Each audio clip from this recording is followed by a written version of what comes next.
VSR कंपनीला DGCAचा मोठा धक्का। VSR ची लेअर जेट विमानांच्या उड्डाणास आता बंदी घालण्यात आली आहे। VSR कंपनीला DGCA ने मोठा धक्का दिलेला आहे।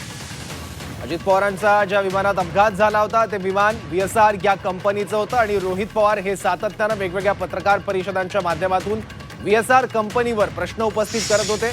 अनेक प्रश्न त्यांनी उपस्थित केले ज्याची उत्तरे त्यांना अपेक्षित आहे आणि DGCA कारवाई या कंपनीवर का करत नाहीये, काही लागेबांधे आहेत का, हा प्रश्न देखील त्यांनी उपस्थित केला होता। आणि आता DGCA कडून VSR कंपनीवर एक कारवाई करण्यात आलेली आहे, एक धक्का देण्यात आलाय VSR कंपनीला। VSR ची लेअर जेट विमानांच्या उड्डाणास आता बंदी घालण्यात आलेली आहे।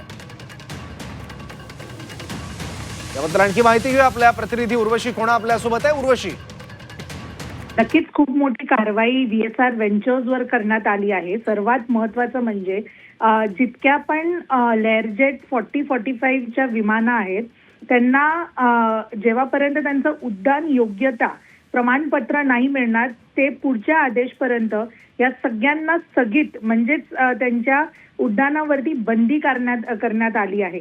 इतकंच नव्हे तर DGCA ने कंपनीला आढळलेल्या सगळ्या त्रुटींवर मूळ कारण रूट कॉज अनालिसिस म्हणजे रूट कॉज नोटीस सादर करण्यासाठी आणि त्याच्याबरोबर अनालिसिस सादर करण्यासाठी अधिकृत अहवाल फॉर्म पण जारी केला आहे। एक स्पेशल ऑडिट सेफ्टी ऑडिट जे आहे ते करण्यात आलं। त्यानंतर हे बघितलं गेलं की मल्टी डिसिप्लिनरी नॉन कम्प्लायन्सेस म्हणजे वेगळ्या वेगळ्या लेवलवर सगळे जे उल्लंघन करण्यात आले VSR व्हेंचर्स कडून त्याच्यात होतं एक म्हणजे हवाई सुरक्षा, दुसरं फ्लाईट ऑपरेशन्स म्हणजे उड्डाण संचालन आणि तिसरं म्हणजे विमानाची उड्डाण योग्यता एअरवर्दीनेस। या तिघांना जे नॉन कम्प्लायन्स आढळले करण्यात आले आणि जेव्हापर्यंत हे पूर्ण केलं जाणार नाही तेव्हापर्यंत सगळे ग्राउंडेड असतील विमान हे समजून येतं। ठीक आहे उर्वशी, थोडंसं थांबवतो। अमोल मिटकरी आता आपल्या सोबत आहेत।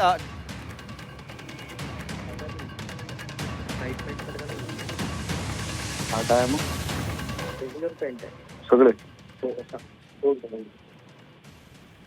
Shirt. Hello hello hello hello hello Mitkariji, माझा आवाज येतोय तुम्हाला? हा आत्ता येतोय सर, बोला सर। या कारवाईची तुम्हाला माहिती मिळाली का? VSR कंपनीला धक्का देण्यात आलाय, लेअर जेट विमानांच्या उड्डाणाला बंदी घालण्यात आली आहे, जे विमान या कंपनीचे आहेत। त्या DGCA ला मला असं वाटते राष्ट्रीय पुरस्कार दिला पाहिजे। अहो, अजितदादांसारखा इतक्या मोठ्या नेत्याच्या विमान दुर्घटनेचा इतका मोठा प्रसंग ज्यात अख्खा महाराष्ट्र एक महिन्यापासून साधारणपणे हळहळतोय आणि तुम्ही आता एक महिन्यानंतर सांगताय की VSR कंपनीची विमानं नादुरुस्त होती, त्यांच्या चुका होत्या। DGCAच्या चुका नाही आहेत। कुठे आहे तो कपूर नावाचा पायलट? कुठे आहे साहिल मदन आणि यश ज्यांना तुम्ही ट्रॅफिकमध्ये अडवून ठेवलं? आता तुम्ही VSR व्हेंचरवर बंदी घालताय। ते तर नालायक आहेत आणि ते तर जबाबदार आहेतच, पण DGCA पण जबाबदार आहे। त्याच्यामुळे त्यांनी दिलेला अहवाल म्हणजे उशिरा सुचलेलं शहाणपण आणि VSR वर दोष काढणं म्हणजे त्यांनी ते मरण त्यांच्यावर लोटलंय। पण एक गोष्ट मात्र त्यांनी कबूल केलेली आहे की जे नादुरुस्त विमान होतं ते दादांना दिलं गेलं होतं आणि त्यांनी हे पण सांगावं DGCA ने की मी जो आरोप केलाय, अमोल मिटकरींनी जो आरोप केलाय की डिसेंबरमध्ये 50-50 कोटी रुपयाचे विमे उतरवले गेले होते या VSR कंपनीच्या पायलटचे, त्याबाबत DGCA का पुरावा देत नाही? म्हणून आमदार रोहित पवारांनी ज्या शंका उपस्थित केल्या होत्या DGCAच्या बाबतीत त्या खऱ्या होताना दिसत आहेत। त्यामुळे या DGCA कंपनीवर FIR झाला पाहिजे आणि VSR वर तर झालाच पाहिजे। त्याच्यामुळे हे फार गंभीर आहे आणि इतक्या उशिरानं राज्याच्या उपमुख्यमंत्र्यांच्या विमानाच्या दुर्दैवी अपघातानंतर जर आता त्यांना अक्कल आणि शहाणपण आलं असेल तर हे किती दुर्दैवी आहे असं म्हणावं लागेल। त्याच्यामुळे ही सुद्धा लोक तितकीच दोषी आणि तितकीच बदमाश आहेत। ठीक आहे अमोल मिटकरी, धन्यवाद, आपण प्रतिक्रिया दिली त्यासाठी।